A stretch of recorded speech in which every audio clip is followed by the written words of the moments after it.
Oke. Oke, Kak. Silakan, Kak.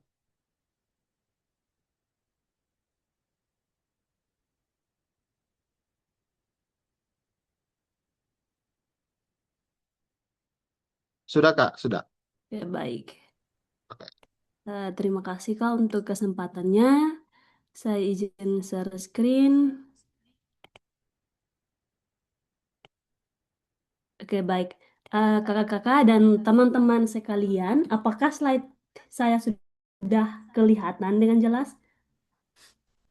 Sudah, Kak. Sudah, Kak. Kalau Sudah. sudah, kasih reaksinya. Oke, baik. Sudah ada.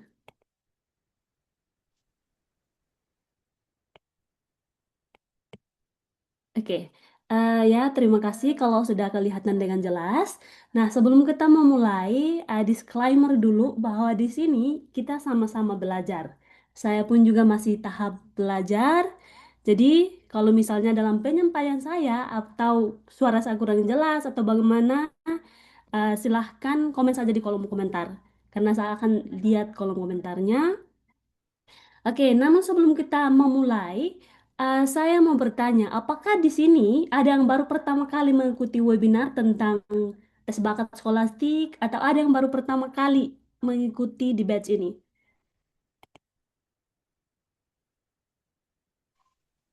Oke, apakah ada? Bisa tulis di kolom komentar atau kasih reaksinya.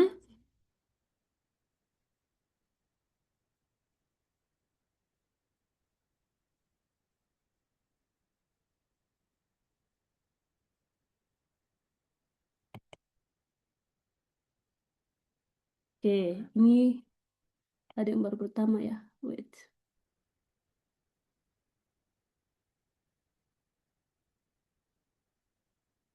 Oke, ada beberapa ya. Ini baru pertama kali. Oke, terima kasih. Nah, di pertemuan kali ini kita akan belajar tentang penalaran verbal, tapi kita lebih khusus lagi ke penalaran subpenalaran logis. Nah, pendekatannya dengan logika matematika. Jadi, kakak-kakak dan teman-teman semua, untuk menyelesaikan suatu soal, terutama di penalaran logis, itu bisa juga menggunakan pendekatan logika matematika, bisa juga menggunakan pendekatan bahasa. Nah, silahkan nanti kakak-kakak mengikuti. Kalau memang lebih merasa bahwa menggunakan pendekatan lebih matematika lebih cocok untuk menyelesaikan soal TBS, silahkan disesuaikan. Kalaupun ada yang merasa bahwa menggunakan pendekatan bahasa dan merasa lebih cocok, silahkan. Karena di dalam menggunakan untuk menyelesaikan soal penalaran logis dan menggunakan pendekatan logika matematika, itu banyak rumusnya. Oke, nah sebelum kita mulai tadi ada beberapa kakak-kakak dan teman-teman yang menjawab bahwa ini baru pertama kali mengikuti tes bakat skolastik atau mungkin baru pertama kali mengikuti ya sesi belajar bersama. Di sini saya mau tekankan lagi bahwa untuk belajar penalaran verbal di sesi penalaran verbal ini ada tiga bagian tes. Yang pertama itu analogi, kemudian yang kedua yaitu penalaran logis, dan yang ketiga yaitu penalaran analitis. Nah, namun kita fokus di penalaran logis. Oke ya, saya langsung saja. Nah, target kelulusannya untuk berdasarkan buku panduan tahun 2025 yang terakhir, itu total soalnya ada 60 soal untuk penalaran verbal, penalaran kuantitatif, dan pemecahan masalah. Jadi, kalau total soalnya itu 60 soal, poin per soal itu 5, berarti total semuanya itu 300. Jadi, em, silahkan pasang target, karena kalau yang dari reguler pasti tinggi ya, tapi kalau kita dari daerah afirmasi, kalau tidak salah batch kemarin terakhir itu 105. Jadi kalau bisa pasang target, passing rate-nya itu 190 misalnya, supaya kalaupun passing rate-nya itu tinggi, itu kayak oke berarti lolos. Jadi pasang target sebaik mungkin dan ya terus berusaha. Oke, nah sebelum kita melangkah lebih lanjut untuk menyelesaikan soal penalaran logis, nah ini kita belajar perlu tahu dulu apa sih penalaran logis itu. Mungkin bisa mengetik menurut kakak-kakak dan teman-teman semuanya penalaran logis itu seperti apa? Atau ya apa yang kakak-kakak dan teman-teman semua tahu tentang penalaran logis? Mungkin sudah mengikuti beberapa soal atau mengerjakan beberapa soal atau mengikuti webinar atau menonton dimanapun di YouTube atau ya dari sumber apapun. Apakah boleh memberikan pendapat tentang penalaran logis atau ada yang mau berpendapat? Silahkan buka audionya. Open mic.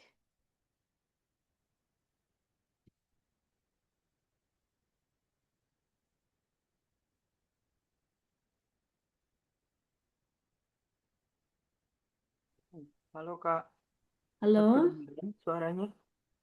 Iya, kedengaran. Jadi saya akan mencoba untuk menjawab Kak.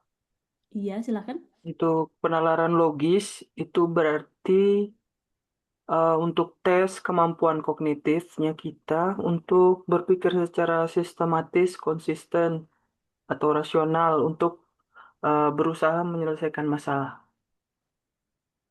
Bisa Oke, juga, ya, bisa juga, silakan. eh, bukan hanya sekedar hafalan, tetapi mungkin lebih ke teknis ya Kak, eh, logical test gitu ya. Oke, baik. Terima kasih Kak Enzo untuk jawabannya. Ada yang mau berpendapat lagi? Eh, Kak Enzo ya, Kak. Iya betul Kak. Oke, baik. Terima kasih Kak Enzo ya. Betul, seperti itu. Jadi kalau untuk penalaran logis, di sini saya menggunakan definisi dalam pendekatan logika matematika. Nah, di dalam penalaran logis, dalam logika matematika itu adalah aktivitas akal untuk menarik kesimpulan yang sah atau valid dari bukti-bukti atau premis yang ada berdasarkan aturan tertentu. Nah, karakteristik utamanya itu bisa lihat di sini. Yang pertama itu objektif, di mana itu ada proposisi atau pernyataan. Matematika hanya memiliki dua kemungkinan nilai.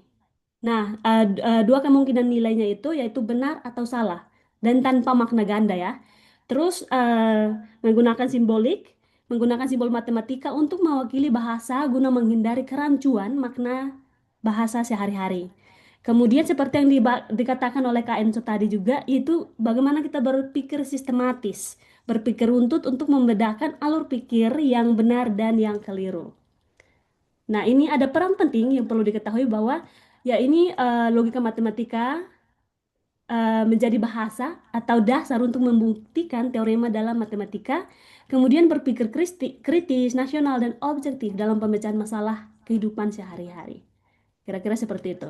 Nah, tujuannya itu untuk meningkatkan ketajaman daya pikir, kecermatan, dan kemampuan melakukan analitis terhadap suatu kejadian secara ilmiah. Itu secara matematika ya. Em, nah, kita langsung saja di dalam logika itu ada fondasi logika. Itu biasanya kita kenal dengan proposisi atau pernyataan dan ada negasi. Nah, negasi itu artinya nama lainnya itu ingkaran atau bukan, tidak. Jadi, kita bahas yang pertama, yaitu yang proposisi. Proposisi atau nama lainnya pernyataan. Nah, pernyataan ini adalah kalimat deklaratif yang memiliki nilai mutlak. Hanya bisa bernilai benar atau bernilai salah. Dan tidak pernah keduanya sekaligus. Jadi, salah satu nilai saja, baik itu benar atau salah ya. Nah, kemudian ada negasi atau ingkaran. Nah, lambangnya itu bisa seperti ini. Atau kalau misalnya di ya sumber lain, apa saya bisa coret?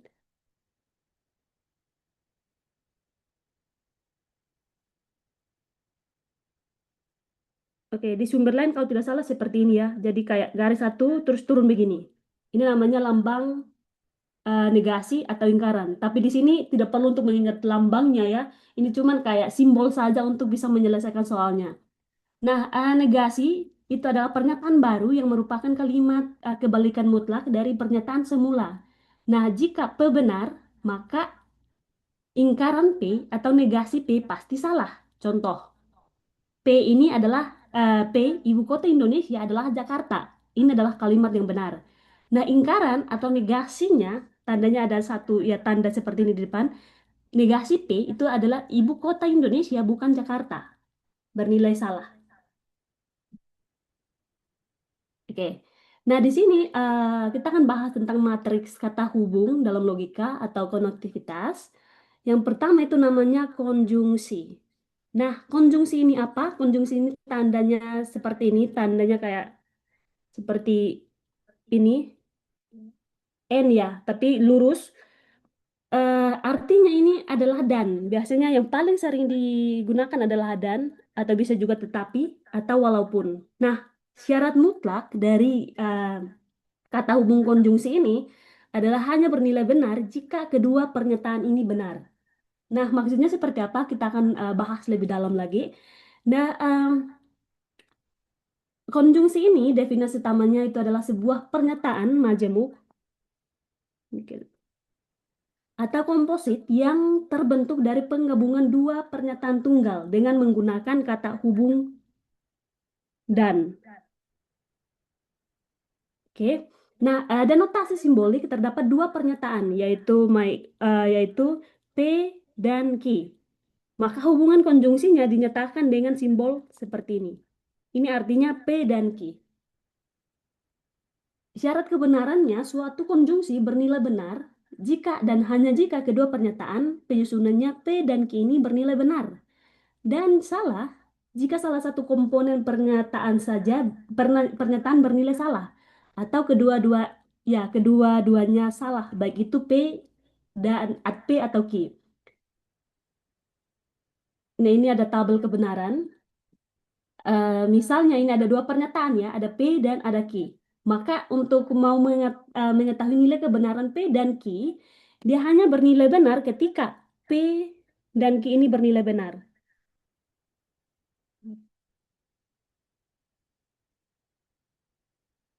Ini dia hanya bernilai benar jika P dan Q ini bernilai benar. Kalau misalnya salah satu saja, baik itu mau P benar, kemudian Q salah, berarti nilai kebenaran P dan Q ini salah. Atau bisa juga yang P-nya salah dan Q-nya benar, nilai kebenarannya salah. Atau P salah dan Q salah, nilai kebenaran P dan Q ini salah. Oke, bisa ikuti sampai sini atau saya bicaranya terlalu cepat?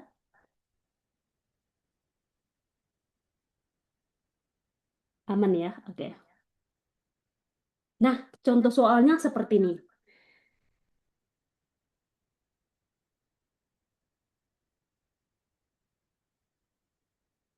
Oke.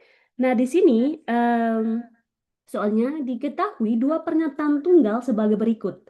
Di mana P-nya dibilang P Ima anak pandai. Q-nya Ima anak cekatan. Nah, bentuk konjungsi P dan Q yang tepat dari pernyataan di atas adalah titik-titik. Em, Coba hubungkan kalimat itu menggunakan kata dan. Saya kasih waktu 1 menit sambil menuliskannya di kolom komentar. Oke, sudah ada yang menemukan jawabannya, Karya. Ada Kak. Oke, sudah 4 orang ya. 5.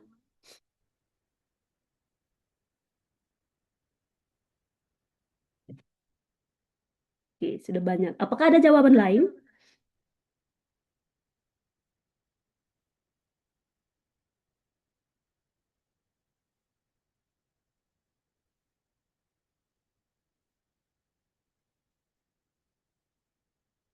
Oke, terima kasih. Sudah banyak menjawab C. Oke, saya stop timernya. Saya mau mendengar suara dari Kak Karya. Halo Kak, kenapa Kakak pilih C? Eh, Kalau Kak, kalau saya sih lihatnya dari perpaduan kata yang pas juga, karena tadi aturan konjungsi sendiri kan kalau P benar maka Q-nya benar, bukan, maksudnya bernilai benar kalau P dan Q-nya benar. Jadi kalau Ima anak pandai, Ima anak cekatan, konjungsi yang lebih tepat sih menurut saya pakai dan. Jadi Ima anak pandai dan cekatan. Seperti itu Kak. Oke. Baik. Ya, terima kasih Karya. Ya, betul. Jawaban yang benar itu adalah C. Jadi, kayak konjungsi itu P dan Q yang tanda ini kayak hanya simbol matematika saja untuk mengartikan kalimat itu, pernyataan tersebut. Baik itu pernyataan P dan pernyataan Q. Ya, jadi jawaban yang benar adalah C. Terima kasih Karya. Nah, ya betul. Jadi konjungsi adalah penggabungan dua pernyataan dengan kata hubung dan. Jadi kalau dalam istilah matematikanya itu ada namanya konjungsi. Tandanya seperti ini. Jadi kalau misalnya merasa bahwa menggunakan pendekatan matematika lebih cepat untuk menyelesaikan soal logika, silahkan. Em, karena menurut saya kalau kita menggunakan simbol saja dalam ya mengertikan bahasa, karena itu kayak menghemat waktu ya. Karena waktu kita sangat terbatas juga. Oke, ini soal yang kedua. Ups.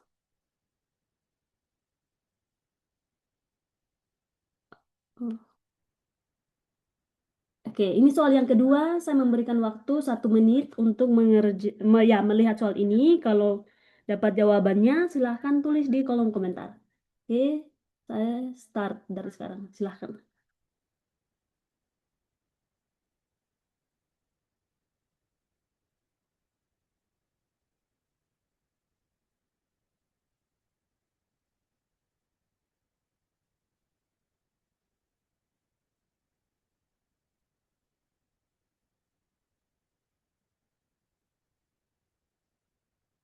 Oke, sudah ada yang menemukan jawabannya, Kak Enso.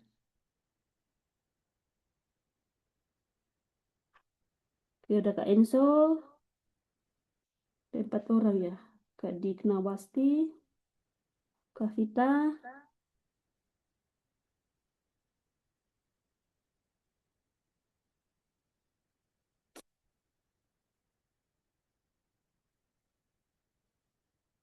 ups.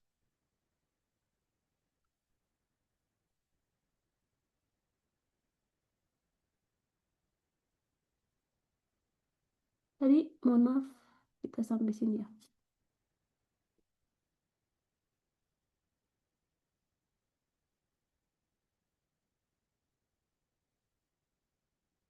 Oke, sudah banyak menjawab. D ya. Oke, baik. Sekarang saya ingin mendengar suara dari Kak Riani. Halo Kak Riani, apakah boleh membantu saya untuk memberikan alasannya kenapa kakak memilih D? Ya Kak, eh, saya memilih D karena di atas tuh soalnya kan di bawahnya yang bernilai salah Kak. Oke, Ada bernilai salah, jadi di situ kan yang salah menurut saya di situ kan ada pernyataan yang mengatakan bahwa 7 adalah bilangan genap, sedangkan 7 itu menurut saya bilangan ganjil. Jadi saya pilihnya D Kak, oke, pernyataan yang baik. kedua itu ya. Terima kasih Kak Riani. Ya betul, ini jawaban yang benar adalah pilihan D. Kalau kita lihat, oke, terima kasih Kak Riani untuk jawabannya. Ya betul, jawabannya adalah D. Nah, kalau kita lihat yang bagian A, dia bilang Jakarta adalah ibu kota RI dan Bandung terletak di Pulau Jawa. Ini kalimatnya benar, tapi karena yang di pertanyaannya bilang yang bernilai salah, berarti ini bukan. Kemudian 2 tambah 3, yang pilihan B, dia bilang 2 tambah 3 kurang dari 6. Dan Sang Saka adalah bendera RI. Karena ini pernyataan bernilai benar, ini bukan. Kemudian C, yang bagian C, 7 adalah bilangan prima dan Indonesia adalah negara republik. Ini kalimatnya bernilai benar, berarti bukan pilihannya karena yang ditanya adalah jawaban yang salah. 7 adalah bilangan prima dan 7 adalah bilangan genap. Nah, ini adalah pilihan yang benar karena bernilai salah untuk bagian pernyataan Q-nya. Ini ada P, ini Q, Q-nya salah. Karena salah satunya salah berarti ya pilihan D sudah yang benar. Kalau bagian E, 5 terbagi habis oleh 3. Ini benar. Matahari terbit dari timur. Ini benar. Berarti jawaban yang benar adalah C. D, sorry. Oke, terima kasih. Kita langsung saja. Oh ya, Ini adalah tabel kebenaran ya. Jadi pokoknya kalau salah satunya salah berarti salah satu pernyataan saja salah, kemudian kedua pernyataan salah berarti ya eh, nilai kebenaran P dan Q-nya memang bernilai salah. Oke, ini soal berikutnya. Tanya tentang negasi atau ingkaran dari pernyataan Novi memiliki hewan peliharaan kucing dan kelinci. Oke, timernya 1 menit silahkan.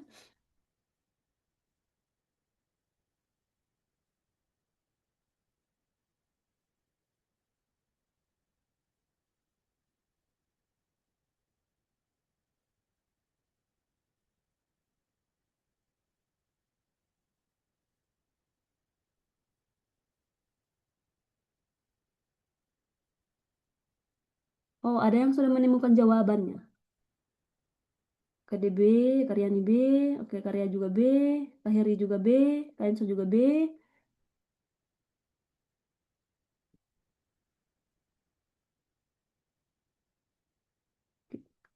Apakah ada jawaban lain selain B? Oh, ada Kak McHills, jawabannya D. Berarti ada 2 jawaban. Oh, ada juga jawaban lain yaitu A. Berarti ada 3 jawaban ya. Ada B, D, dan A. Tapi jawaban terbanyak adalah B. Sekarang saya mau mendengar suara dari Kak Ridwan. Halo Kak Ridwan, apakah suara saya terdengar dengan jelas? Ada Kak, terdengar jelas.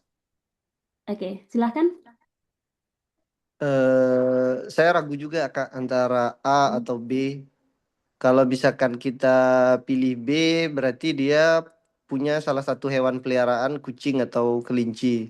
Tapi karena di sini disuruh negasikan pernyataan, jadi saya memilih yang A bahwa dia tidak punya kucing dan tidak punya kelinci. Oke, memilih A, Kak Ridwan memilih A ya. Iya, Tadi Kak ragu antara jawaban A dan yang dan B.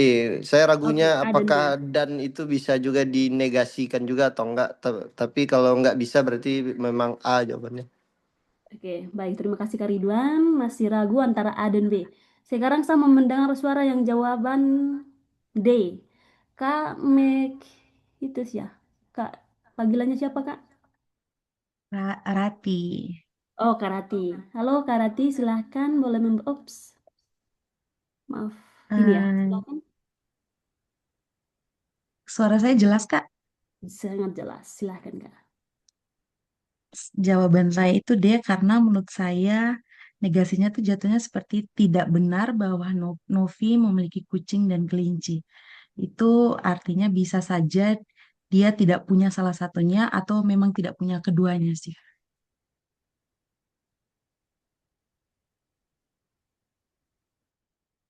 Oke, berarti menurut Kanovi ini tidak benar ini.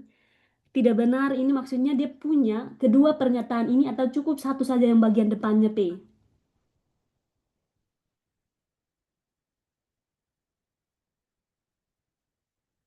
Halo Karati?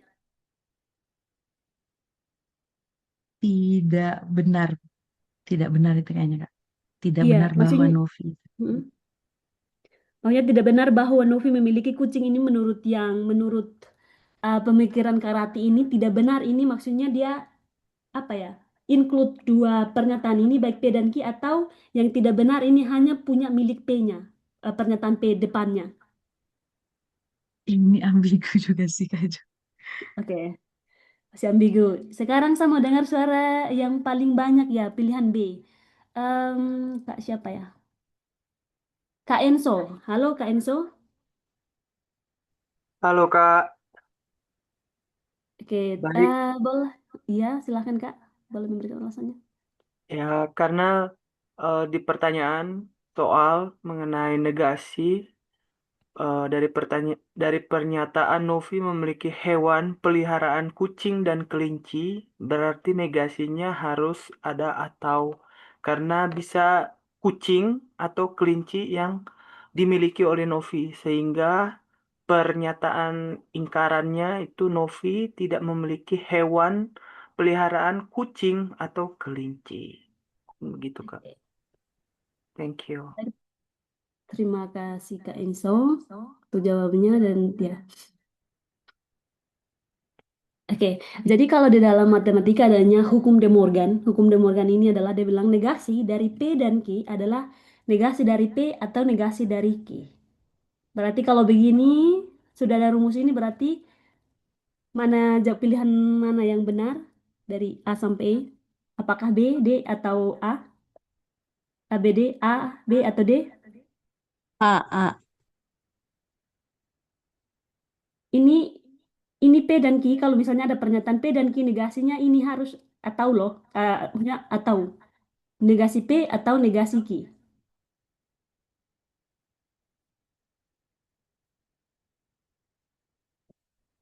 Kalau jawabannya harus ada kata atau, semua yang ada kata dan kita eliminasi.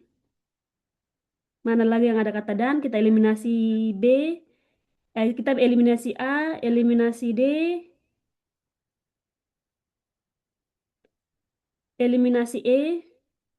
Sekarang kita fokus ke B dan C. C tidak mungkin. Maka jawaban yang benar adalah B.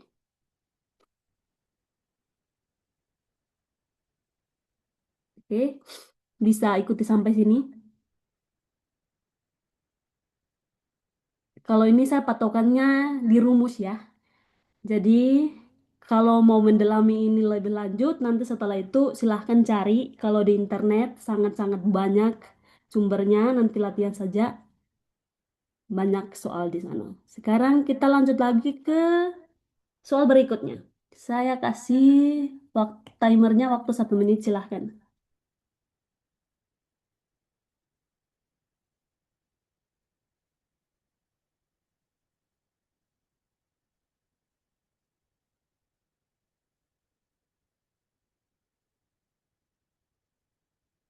Jadi yang perlu diketahui bahwa untuk menyelesaikan soal penilaian logis, itu harus abaikan informasi di luar, selain apa yang diketahui di dalam soalnya.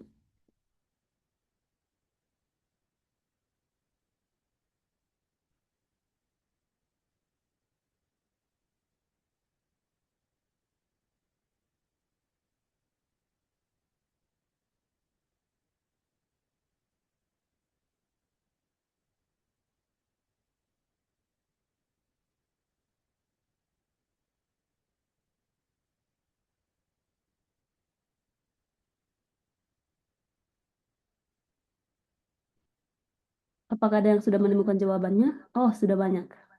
Kak Enzo, Kak DB, Kak Riani, Kak Heri, ini semuanya jawabannya B. Apakah ada jawaban lain?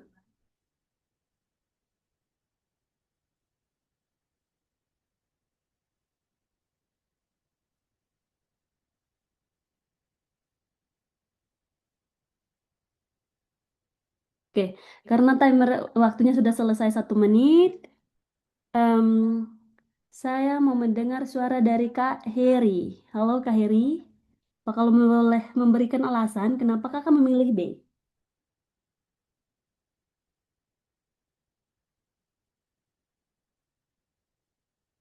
Halo, suara saya Halo, jelas kan? sangat jelas, silakan Halo, Kak. Halo, oke baik. Ya, jadi alasan itu kenapa memilih B itu berdasarkan pernyataan di atas itu sebenarnya adalah mahasiswa UKSW. Jadi kesimpulan yang saya itu yang B Pak, yang B Kak opsinya. D Sebenarnya ya, adalah D mahasiswa atau B? B BK. Oke, B.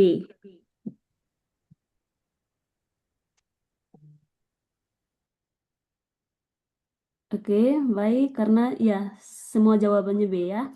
Jadi, em, ini adalah soal kaidah simplifikasi didasarkan pada tautologi kebenaran. Nanti kita akan belajar lebih dalam lagi tentang ada simbol anak panah ke sebelah seperti ini, namanya implikasi kalau yang belum pernah dengar. Nah, ini berdasarkan kaidah simplifikasi didasarkan pada tautologi. Tautologi adalah istilahnya itu adalah suatu em, nilai kebenaran. Dia tidak peduli apakah nilai P atau nilai Q-nya benar, pasti hasil implikasinya itu pasti akan benar. Jadi kita akan belajar lebih dalam lagi tentang itu di slide selanjutnya. Nah, kalau untuk soal ini pilihan jawaban B yang benar itu safe-nya adalah mahasiswa UKSW. Nah, jika seseorang adalah mahasiswa UKSW dan UNAIR, maka secara logis benar bahwa ia adalah mahasiswa UKSW. Mengambil salah satu komponennya saja itu tetap sah secara logika. Jadi jawabannya B ya, terima kasih. Jadi ini ada ya rumus ya, seperti ini. Jadi kalau misalnya P dan Q, nilai kesimpulannya itu pasti benar bahwa ini nilai P-nya bernilai benar. Atau P dan Q itu bisa juga kita ambil salah satu pernyataan Q itu bisa bernilai benar. Artinya jika pernyataan P dan Q benar, maka P pasti benar dan Q juga pasti bernilai benar secara terpisah. Jadi atau misalnya bisa membayangkan, misalnya saya memiliki apel dan jeruk. Kemudian ada seseorang bertanya, apakah kamu memiliki apel? Ya, karena sekarang saya memiliki apel, jadi saya pasti akan jawab, ya saya punya apel. Atau sebaliknya juga, ada orang yang bertanya, apakah kamu punya jeruk? Ya, karena sekarang saya pegang dua-dua itu, makanya saya akan jawab iya. Nah, ini adalah bernilai benar untuk satu pernyataan, baik itu mau pernyataan P atau pernyataan Q, berdasarkan konteks ini ya. Ya, jadi simplifikasi itu adalah mengambil suatu kebenaran dari sebuah paket informasi yang berisi beberapa kebenaran. Oke, ini sebelum kita lanjut ke bagian yang berikutnya, berikutnya itu konjungsi, disjungsi. Ini ada tips penting dari eh, materi konjungsi ya. Secara benarnya itu konjungsi menuntut setiap komponen yang bernilai benar agar pernyataan keseluruhannya benar. Nah itu bayangkan saja seperti rangkaian listrik, konjungsi itu dianalogikan seperti rangkaian listrik seri. Kalau hanya arus hanya mengalir jika seluruh elemen itu terhubung dengan benar. Kalau elemennya tidak terhubung dengan benar, itu pasti tidak menghasilkan sumber lighting, ya, sumber cahaya. Atau kata hubung lain kata yang ketiga itu kata hubung lain selain dan, konjungsi juga bisa digunakan kata tetapi, walaupun atau meskipun. Oke, bisa ikuti sampai sini atau saya bicaranya terlalu cepat? Oke, aman ya. Kalau aman, kita lanjut lagi ke kata hubung yang berikutnya, namanya itu disjungsi. Nah, disjungsi ini eh, kata hubung atau jadi tandanya seperti U, kayak bukan U, V. Jadi ini simbol dari disjungsi. Jadi ini dia kata ada cabangnya ya, atau kalau dia bukan ke sini, pasti dia ke sini. Syarat mutlaknya itu dia bernilai salah hanya jika kedua pernyataannya salah. Oke, ini adalah definisi dari disjungsi. Nah, disjungsi sebuah pernyataan majemuk yang terbentuk dari penggabungan dua pernyataan tunggal dan menggunakan kata hubung atau. Dan notasinya untuk mau membedakan itu sekali lagi itu dia menggunakan seperti V. Itu disjungsi antara dua pernyataan P dan Q dinyatakan dengan ya P, P atau Q. Nah, syarat kebenarannya pernyataan disjungsi bernilai benar jika salah satu pernyataan P atau Q bernilai benar. Atau jika keduanya bernilai ya benar. Dan syarat kesalahannya pernyataan disjungsi hanya akan bernilai salah jika setiap komponen penyusunannya bernilai benar. Bernilai salah, sorry. Dan prinsip utama dari disjungsi, dua pernyataan dianggap benar asalkan paling sedikit terdapat satu komponen yang bernilai benar. Jadi ini dia berbanding terbalik dengan yang disjungsi tadi. Kalau disjungsi tadi itu mau P atau salah satu saja salah, berarti itu nilai kebenarannya salah. Nah, kalau di konjungsi, disjungsi ini yang atau, dia salah satu pernyataan saja atau kedua pernyataan itu bernilai benar, itu dianggap benar. Nah, tabel kebenarannya seperti ini. Jika P benar dan Q benar berarti benar. Dan dia hanya salah ketika kedua pernyataan itu salah. Baik itu mau pernyataan P dan pernyataan Q. Oke, apakah bisa ikuti sampai sini? Oke, kalau bisa kita langsung saja ke contoh soalnya. Nah, contoh soalnya, saya hapus ini dulu. Diketahui dua pernyataan berikut. P itu Anissa pergi ke perpustakaan. Dan Q, Anissa pergi ke kantin. Nah, bentuk disjungsi P atau Q yang tepat dari pernyataan ini adalah ada titik. Saya kasih timer 1 menit. Silahkan. Oh, ada yang sudah menemukan jawabannya. Mantap nih.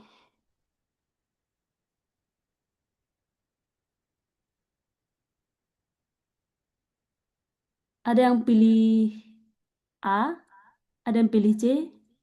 Apakah ini adalah jawaban untuk soal yang terbaru ini atau soal sebelumnya? Oh, sekarang ya.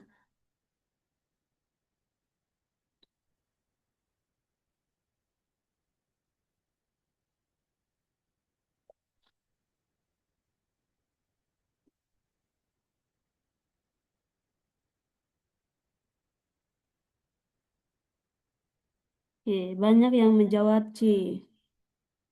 KDB dan Kak Anggita, Karyani, jawabannya A ya. Oke, sekarang kita punya 2 jawaban. Saya mau mendengar suara dari Kak Delvina. Halo Kak Delvina, apakah suara saya terdengar dengan jelas?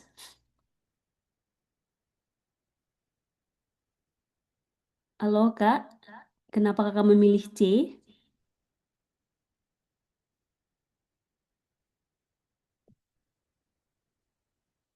Atau Kak Anggita, karena Kak Anggita memilih A, Kak apakah boleh memberikan alasan kenapa Kakak memilih A?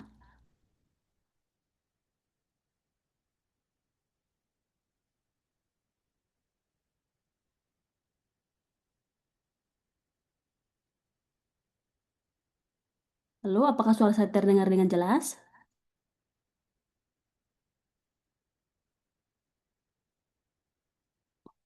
Oke, jelas ya. Atau adakah yang memberikan alasan kenapa memilih jawabannya? Karena di sini kita punya 2 jawaban ya. Ada A dan ada C.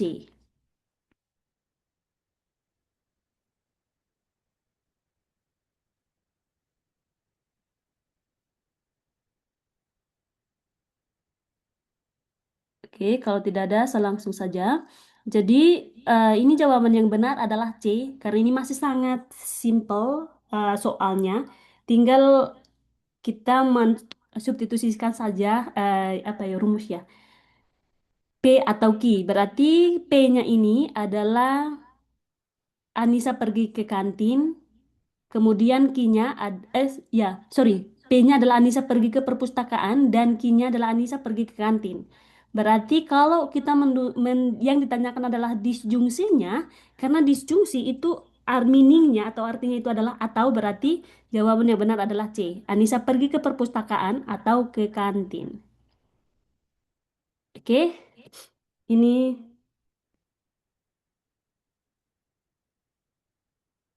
ini adalah soal yang berikutnya, tapi ternyata saya sudah memberikan jawabannya di sini, jadi saya langsung saja bahas ya. Eh, Nah, di sini adalah tentukan negasi atau ingkaran yang sah dari pernyataan berikut. Jadi kita punya pernyataan yang P-nya adalah eh, 2 tambah 2 sama dengan 5. Atau 5 adalah bilangan prima. Ini P dan ini Q. Kemudian ini adalah pilihan jawabannya. Kalau yang ditanyakan adalah negasi atau ingkarannya, itu berarti jawabannya adalah C ya. Jadi semuanya P dan Q-nya itu dinegasikan dan pakai kata hubung dan. Jadi kalau antara konjungsi dan disjungsi kalau ditanya adalah negasi, itu adalah kebalikannya. Jadi diingkari, kemudian kata hubungnya itu kebalikannya. Bisa? Karena ini pernyataannya dibilang 2 tambah 2 sama dengan 5 atau 5 adalah bilangan prima, berarti pilihan jawabannya adalah C. Ini karena sudah dinegasikan ya, jadi 2 tambah 2 tidak sama dengan 5 dan 5 bukan bilangan prima. Jadi kata hubungnya itu dia kebalikan dari eh, konjungsi. Ya, kata hubung dan. Kata kebalikannya adalah atau kalau ditanya tentang negasinya ya. Oke, ini saya langsung saja. Jadi, ini hukum De Morgan juga. Jadi, kalau misalnya ditanya adalah negasi dari P atau Q, itu eh, ini artinya sama dengan ingkaran P dan ingkaran Q. Jadi, ya, jawaban yang benar adalah yang C. Oke, ini soal berikutnya. Saya kasih waktu 1 menit, silahkan mengerjakan soal ini. Kalau sudah, silahkan tulis di kolom komentar.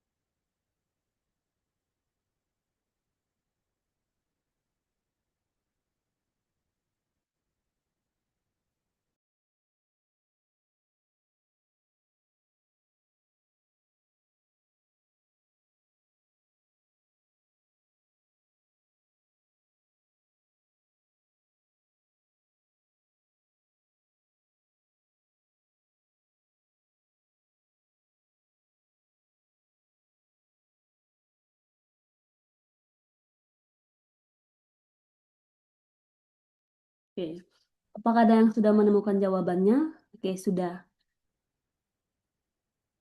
Oke, kebanyakan jawaban B ya. Oke, saya mau mendengar suara dari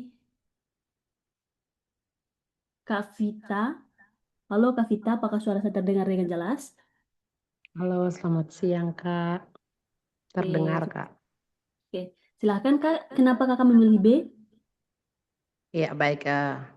Saya memilih B karena berdasarkan pertanyaan kesimpulan yang sah berdasarkan kaidah logika, premis 1 dinyatakan bahwa Dina pergi ke sekolah atau Dina pergi ke pasar. Sedangkan premis 2 dia lebih mengerucut dengan pernyataan bahwa Dina tidak pergi ke pasar. Jadi secara logika otomatis dia akan kembali ke premis 1. Kita coret yang Dina tidak pergi ke pasar dan pernyataan yang benar adalah Dina pergi ke sekolah. Makanya saya memilih B.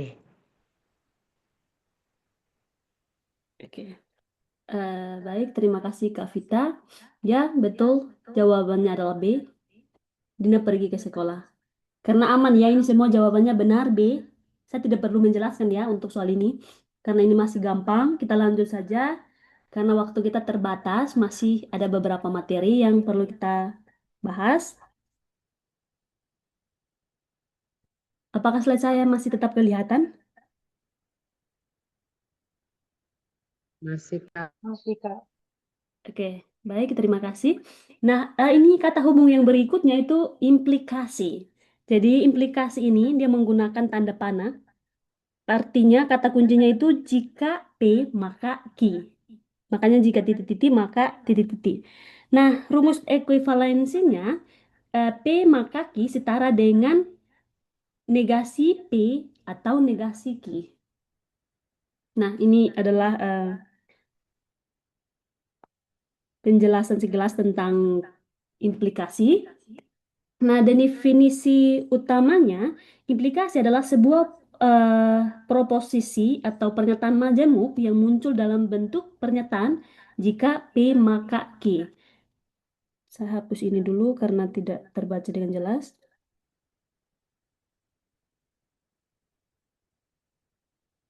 Mohon maaf.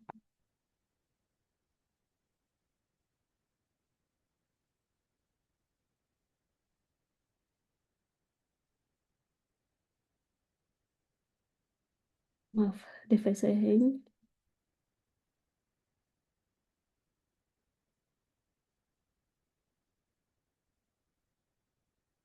Oke, jadi yang berikutnya notasi simbolik dari P implikasi Q ini dia bisa seperti ini. P implikasi Q atau bisa juga P ini tanda panahnya 2 seperti ini implikasi Q.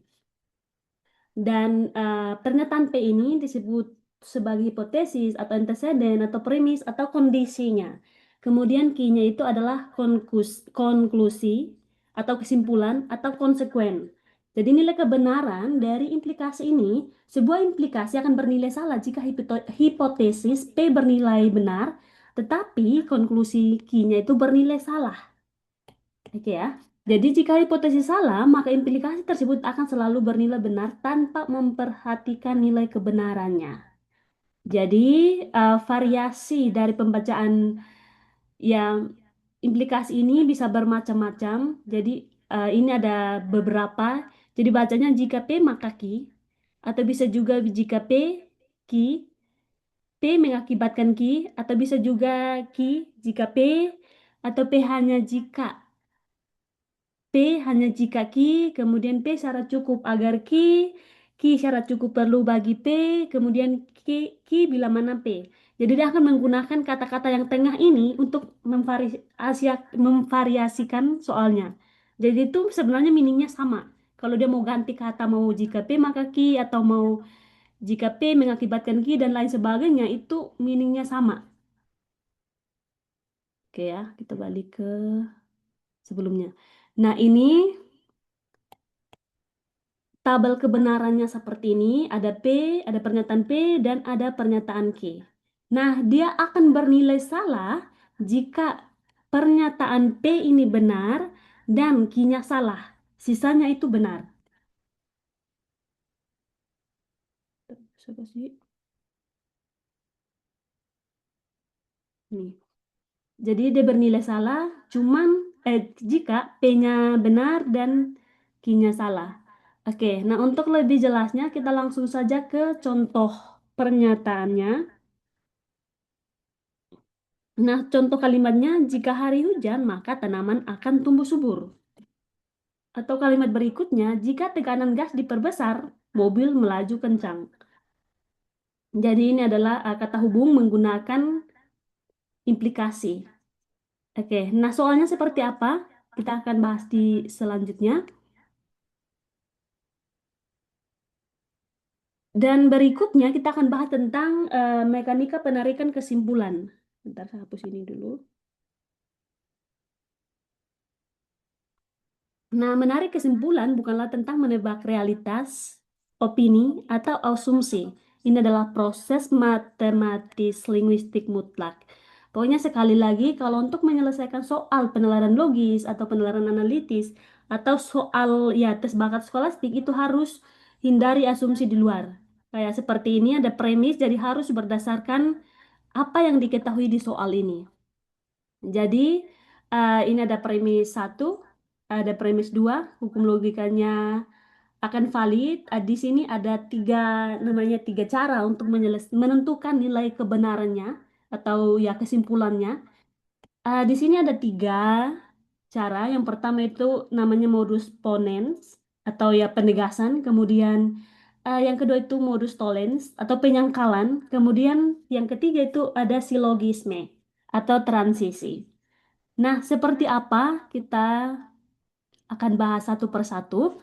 Yang pertama yaitu modus ponens. Nah, modus ponens ini seperti apa? Dibilang premis 1, premis pertama atau ya pernyataan pertama P implikasi Q, kemudian pernyataan yang kedua atau premis yang kedua P, maka dia kesimpulannya adalah Q.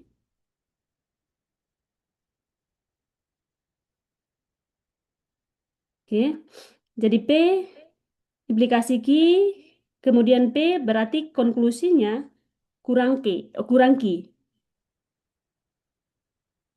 Oke ya. Jadi ini contohnya seperti ini.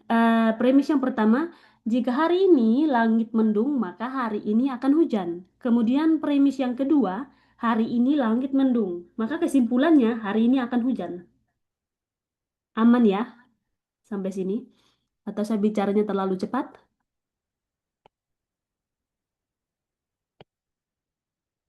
Mau screenshot dulu silahkan. Kita akan masuk ke latihan soal yang menerapkan rumus ini. Oke. Soal yang pertama seperti ini. Saya memberikan waktu 1 menit untuk bisa melihat kesimpulannya.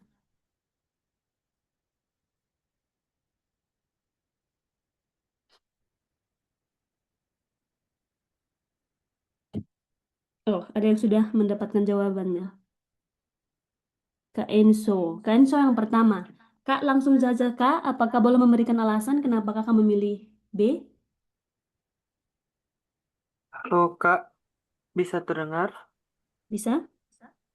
Silahkan. Ya, ya, dari soal jika Budi rajin belajar, maka kita asumsikan P, maka Budi pintar. Kita asumsikan Q.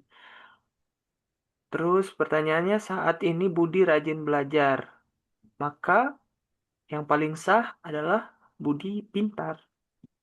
Itu yang Oke, paling simpel Kak. Yuk. baik. Terima kasih Kak Enzo. Ya, jawabannya adalah B, Budi pintar. Jadi, kalau menyelesaikan soal seperti ini masih agak simpel ya. Kalau mau menerapkan rumus matematika, silahkan ini namanya modus ponen. Jadi kayak ada pernyataan P dan Q, tinggal ya ganti saja seperti yang jika Budi rajin belajar, ini misalkan sebagai P, kemudian maka Budi pintar ini sebagai Q. Karena ini pernyataan yang kedua ini bilang saat ini Budi rajin belajar.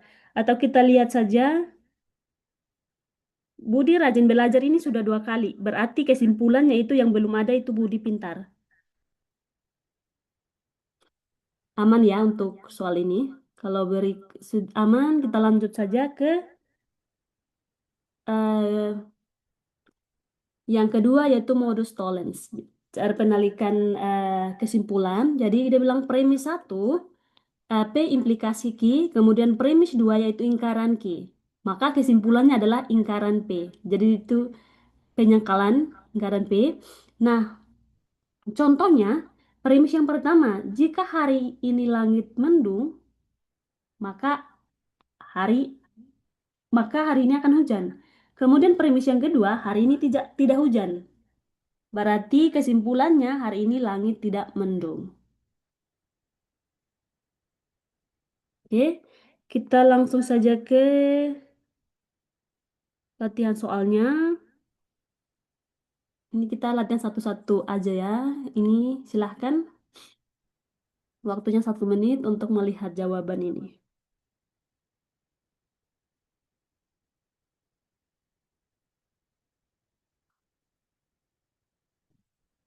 Oke, ada yang sudah menemukan jawabannya? Kak Heri B, Kak Enzo, Kak Ria, Kak Diknawasti, A ya. Oke, ini ada 2 jawaban, A dan B. Tapi yang paling banyak adalah A. Pasti jawaban yang benar ini adalah A. Saya mau mendengar suara dari Kak Riani. Halo Kak Riani, apakah Iya, suara saya Kak. terdengar dengan jelas? Silahkan Kak. Ya, jelas. Ya, seperti tadi yang sudah dijelaskan, kalau di sini premis premis yang pertamanya itu setiap ada film di televisi, yang keduanya premis keduanya adik selalu menonton. Tadi dikatakan kalau misalnya premis pertamanya apa, jadi dia yang kesimpulannya tidak ada film di televisi. Oke, baik. Terima kasih Kak. Ya betul jawabannya adalah A. Jadi di sini ada premis 1, P implikasi Q, P-nya ada film di televisi, kemudian Q-nya adalah adik selalu menonton. Kemudian yang premis yang kedua, saat ini adik tidak menonton film di rumah kami. Jadi yang sisanya itu kayak cuman tambahan saja. Kita fokusnya adalah ini, ada P implikasi Q, kemudian premis yang kedua itu adalah negasi Q, maka kesimpulannya harus balik ke negasi P. Berarti tidak ada film di televisi. Jawaban A ya. Selanjutnya kita akan masuk ke penarikan kesimpulan yang ketiga yaitu silogisme atau transisi argumen. Jadi kalau di silogisme ini dia bilang premis 1, adalah P implikasi Q, kemudian premis yang kedua adalah Q implikasi R, maka konklusinya atau kesimpulannya adalah P implikasi R. Jadi ini kayak sudah ada P, Q, R, ada 3 variabel ya. Ada 3 yang ada, jadi Q-nya karena sudah double kita coret saja. Q coret, tinggal P implikasi R. Jadi contoh ya, untuk menyelesaikan ini ya cari frasa yang persis sama di premis 1 dan premis 2 coret di frasa tersebut. Jadi sisa kalimat yang tidak dicoret itu yang digabungkan menjadi jawaban. Jadi itu apa ya? eh, Menggunakan ini adalah teknik penarikan soal silogisme. Nah, untuk lebih jelasnya kita langsung saja ke soalnya. Saya memberikan waktu 1 menit untuk bisa melihat soal ini. Silahkan.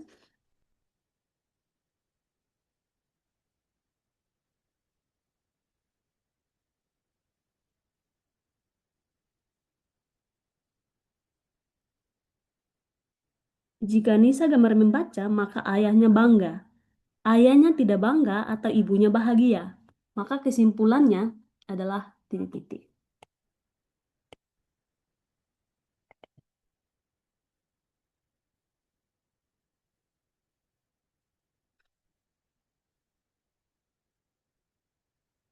Apakah ada yang sudah menemukan jawabannya di kolom komentar? Oh, sudah banyak. Sekarang jawaban paling banyak adalah C. Kalau jawaban paling banyak C, berarti pasti jawabannya adalah C. Sekarang saya mau mendengar suara dari Karya. Halo Karya, kenapa kakak memilih C? Eh, saya sih ambil kesimpulannya karena kan jika Anissa gemar membaca maka ayahnya bangga. Premis keduanya ayahnya tidak bangga atau ibunya bahagia. Ayahnya, eh, ayah bangga ini muncul 2 kali. Saya eliminasi sih Kak. Jadi saya ambil kesimpulannya jika Anissa gemar membaca, ibunya bahagia. Karena yang dari pilihannya juga paling masuk akal itu Kak. Oke, C ya. Baik, terima kasih Kak Ria untuk jawabannya. Jadi di sini kita menggunakan rumus silogisme dengan mengubah premis keduanya terlebih dahulu. P implikasi Q yaitu membaca dan bangga. Jadi fokusnya adalah verbnya ya, apa ya kata kerjanya. P implikasi Q membaca dan bangga. Kemudian premis yang kedua, kalau kita lihat di sini dia bilang kita mau terjemahkan ke yang tadi simbol-simbol tadi, ayahnya tidak bangga atau ibunya bahagia. Jadi itu bisa saja diterjemahkan negasi Q atau R. Jadi tidak bangga atau bahagia. Nah ini dia bisa saja bentuk ini ekuivalen dengan Q implikasi R. Jika bangga maka bahagia. Jadi jika ayah bangga, jadi yang premis kedua ini kita bisa ganti dengan jika ayah bangga, maka ibunya bahagia. Karena ya seperti yang tadi dibilang Kak Ria tadi, kita eliminasi saja. Jadi jawaban yang benar adalah C, jika Anissa gemar membaca, maka ibunya bahagia. Sebenarnya soalnya seperti itu, apa ya, ini masih simple. Ya betul, ini jawabannya C, jika Anissa gemar membaca, maka ibunya bahagia. Ini adalah ini soal berikutnya tentang penarikan kesimpulan berantai. Oh, mau diulang ya, Kak siapa? Kak Dirsia ya. Halo Kak Dirsia, mau diulang? Oke, saya ulangi ya. Jadi ini soalnya dibilang jika Nisa gemar membaca, maka ayahnya bangga. Kalau kita lihat di sini, ini adalah premis yang pertama. Kemudian premis yang kedua saya menggunakan warna beda.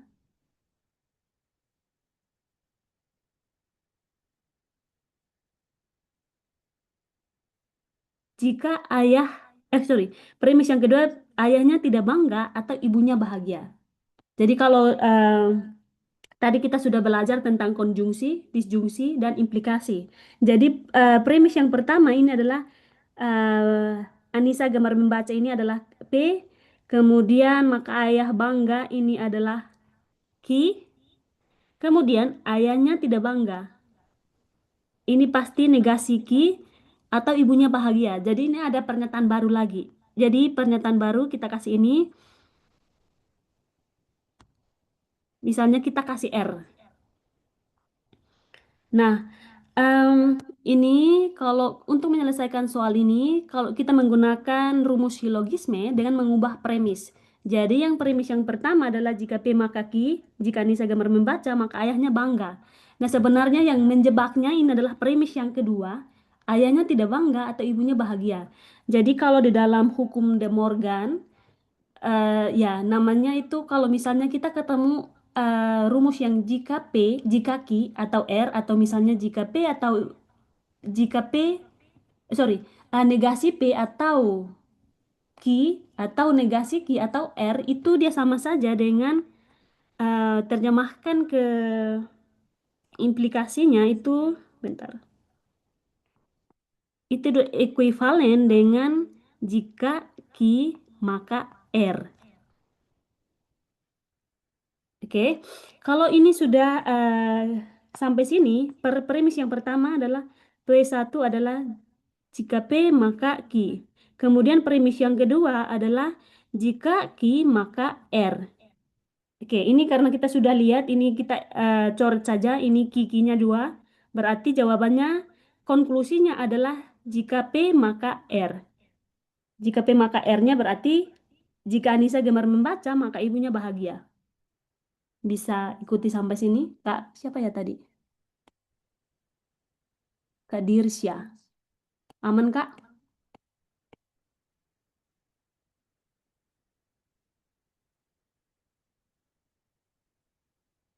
Oke. Kalau diam berarti aman, saya lanjut saja. Oke, karena waktu saya silahkan di screenshot soal ini dulu. Silahkan dikerjakan. Kalau mau bertanya kepada saya atau mau cari di internet tentang jawabannya silahkan. Screenshot dulu. Ini adalah penarikan kesimpulan berantai. Atau ini bisa diselesaikan dengan 3 tahap. Oke, sudah? Sudah di screenshot? Oke, aman ya. Kita lanjut. Oke, silahkan screenshot soal ini lagi untuk pakai berlatih.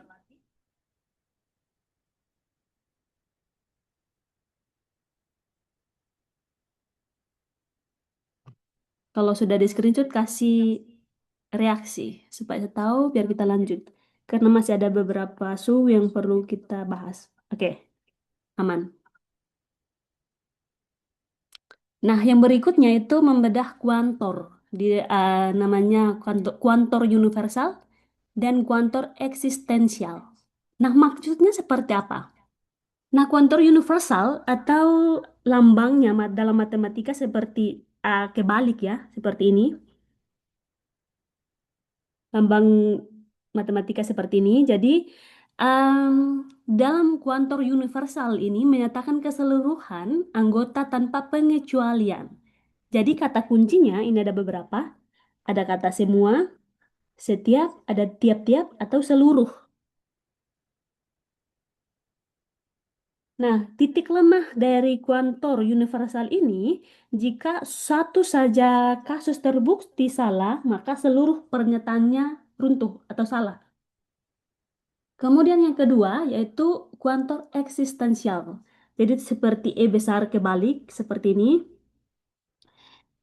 Ini artinya apa? Dia menyatakan keadaan khusus atau tidak menyeluruh. Kata kuncinya dia akan pakai kata sebagian, dia akan pakai kata beberapa, kemudian dia akan pakai kata ada atau ada kata sementara. Kekuatannya itu dia cukup temukan satu kasus yang sesuai untuk membuat pernyataannya sah.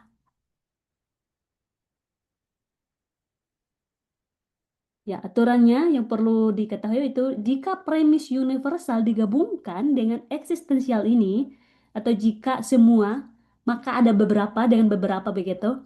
Kesimpulannya itu selalu mengikuti sifat eksistensialnya. Jadi kesimpulannya pasti jawabannya itu pasti akan diawali dengan sebagian atau beberapa. Jadi kalau digabungkan, kalau misalnya di opsinya pakai sistem eliminasi, kalau ada jika sebagian, jika sebagian besar atau jika seluruh, kemudian premis yang kedua bilang beberapa, misalnya begitu. Berarti dia punya konklusinya itu pasti diawali dengan beberapa. Kalau misalnya yang diawali dengan semua itu coret, eliminasi sudah. Oke, contoh soalnya seperti ini. Jika semua jam memiliki jarum, kemudian sebagian jam berangka Romawi. Kesimpulan yang tepat adalah titik-titik. Oke, bisa kebayang ya untuk soal ini. Ini ada kata semua, ada kata sebagian. Kalau dia ada kata semua dan sebagian, yang opsinya diawali dengan semua langsung dieliminasi. Pasti jawabannya salah. Semua, ini ada kata semua juga eliminasi. Sekarang fokusnya A, C, dan B. Oke.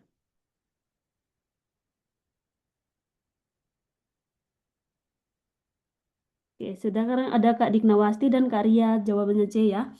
Oke, kita langsung saja. Ya, betul jawabannya adalah C. Jadi berdasarkan aturan Kuantor terdapat kata premis semua dan sebagian. Maka kesimpulan yang sah itu harus bersifat sebagian ya. Karena semua jam pasti memiliki jarum, maka jam yang berangka Romawi pun pasti memiliki jarum jam. Jawaban yang benar adalah C. Jadi itu kata kuncinya itu cek Kuantor kalau ada kata semua dan sebagian, hasilnya pasti kata sebagian. Soal eliminasi yang awalnya opsinya itu pakai kata semua. Oke, ini soal berikutnya saya memberikan waktu 1 menit untuk melihat soal ini. Silahkan.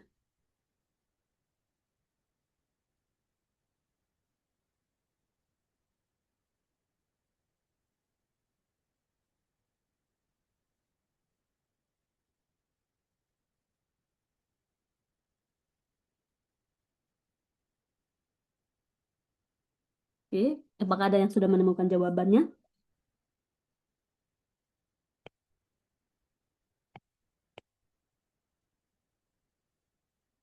Oh, ada yang sudah menemukan jawabannya. Kak Stasia, Kak Ria, Kak Diknawasti, Kak Heri, Kak Riani, E.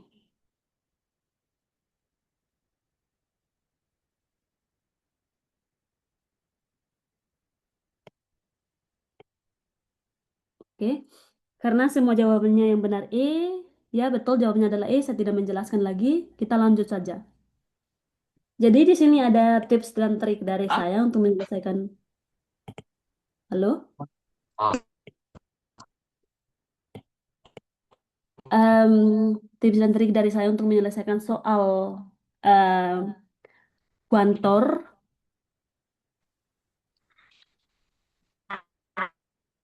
Halo, aman?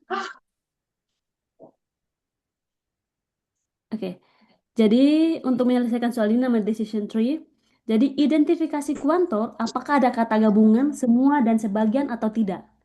Kalau iya, kalau ada premis satu ada kata diawali dengan kata semua, premis kedua kata ada sebagian, beberapa atau ada tiap-tiap, pasti eliminasi semua opsi jawaban yang diawali dengan kata semua. Jawaban mutlak bersifat parsial atau sebagian dan beberapa. Nah, kalau misalnya di dalam eh, identifikasi kuantor, apakah ada gabungan semua dan sebagian? Kalau tidak ada, lanjut. Langkah selanjutnya itu adalah apakah terdapat kata jika titik-titik atau maka titik-titik tidak. Kalau ada kata ini, berarti pengulangan syarat di depan itu gunakan modus ponens. Kalau penyangkalan hasilnya di belakang itu pasti modus tollens. Atau bisa juga estafet variabel baru. Kalau misalnya yang pernyataan itu sudah double, baik itu mau bandingkan dengan premis yang pertama dan kedua itu coret yang pernyataannya sama. Fokus saja ke pernyataan sisanya. Jadi itu adalah jawabannya. Oke. Nah, yang perlu diketahui aturan untuk menyelesaikan soal penalaran logis itu abaikan informasi di luar. Abaikan pengetahuan yang kita punya, abaikan informasi berita yang ada, abaikan ya pokoknya informasi di luar, kita fokus saja pada premis yang ada. Jadi nilai kebenaran logika tidak sama dengan kebenaran realitas. Di dalam tes bakat skolastik itu fokus 100% hanya pada aturan mekanis dari premis yang tertulis. Jangan bawa asumsi, jangan bawa opini atau fakta dunia nyata ke dalam soal. Karena contohnya seperti ini. Contoh jebakan logika, ini premis yang pertama ya. Semua hewan terbang adalah burung. Kemudian premis yang kedua itu kucing adalah hewan terbang. Kalau misalnya kita mau pakai dunia luar, masa kucing itu bisa terbang? Kan tidak mungkin. Nah, kita fokusnya adalah di premis di soal, premis satu dan premis dua. Berarti kesimpulan validnya itu kucing adalah burung. Jadi kita, halo, abaikan fakta nyata selain, halo, apakah aman? Aman ya? Jadi kesimpulan dari soal ini, contoh jebakannya ini kucing adalah burung. Abaikan fakta nyata, kayak musik dan logika itu kita fokus saja menarik kesimpulan tersebut. Validnya itu yang tadi ada modus ponen, modus tollens, dan silogisme. Kemudian yang berikutnya ini aturan yang mengakali jebakan atau seperti ini, P implikasi Q. Sama dengan itu ekuivalensi dengan negasi P atau negasi Q. Jadi contohnya seperti yang contoh sebelum jebakan tadi, soal yang sebelumnya. Oke, ini soal contohnya, jika saya lelah, maka saya akan beristirahat. Pernyataan yang setara dengan kalimat di atas itu adalah titik-titik. Apakah ada, oke, saya memberikan waktu 1 menit, ini adalah soal terakhir. Silakan. Saya izin minum air.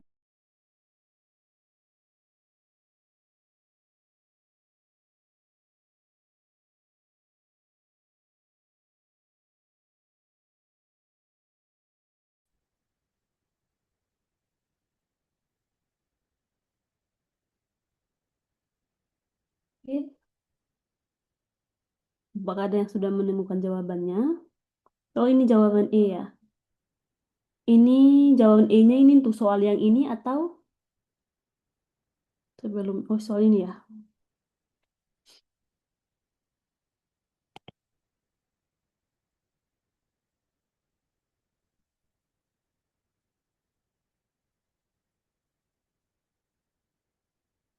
Oke. Apakah ada yang sudah menemukan jawabannya? Boleh memberikan alasannya kenapa memilih jawaban tersebut.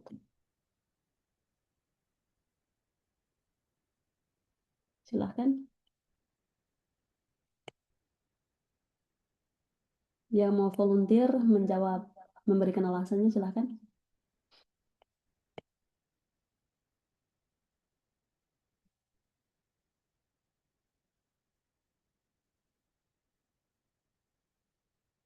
Karena tadi setara, Kak. P, jika P Hmm. maka Q, berarti kan negasi P, maka negasi Q. Oke, berarti jawabannya? E, saya tidak lelah, saya tidak akan beristirahat. Dan saya tidak akan beristirahat. Tidak akan beristirahat. E ya? Iya. Oke, terima kasih Kak. Apakah ada jawaban lain?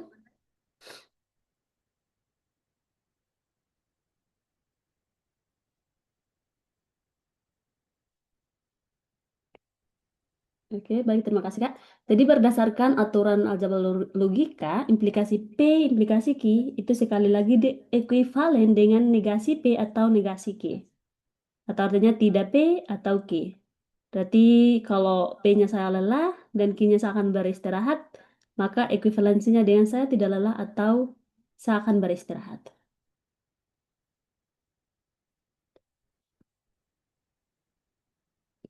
Oke, ya ini tips tambahannya tanpa asumsi ya.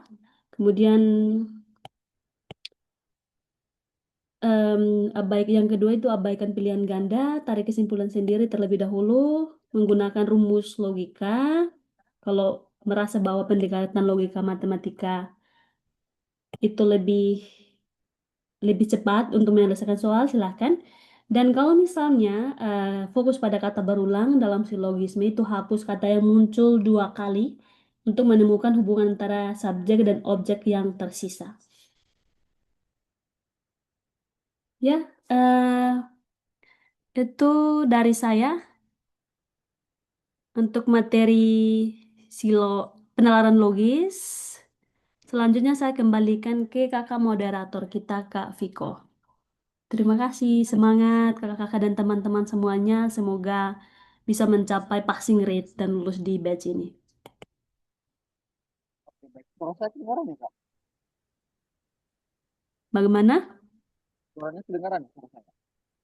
Iya, tapi kalau di saya agak sedikit kecil. Bagaimana dengan teman-teman? Oke deh, aman sudah ya? Aman. Oke, aduh, luar biasa sekali ya. Terima kasih banyak ya, Kak Sevni. Oh, ini kita sudah targetnya 1 jam, tadi ini sudah 1,5 jam lebih. Aman, aman. Luar biasa sekali.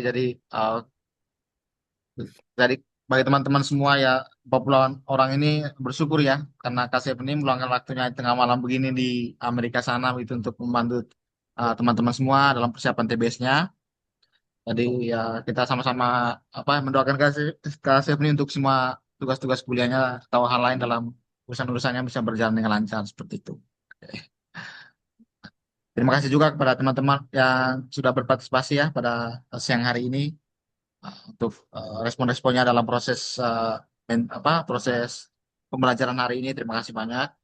Dan mungkin itu saja ya supaya tidak memperpanjang waktu dan supaya Kak Sevni bisa segera istirahat ya. Terima kasih banyak ya Kak Sevni. Untuk teman-teman juga terima Oke, kasih.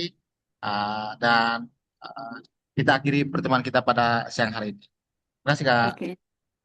Oke, sama-sama. Terima kasih. Selamat beraktivitas semuanya.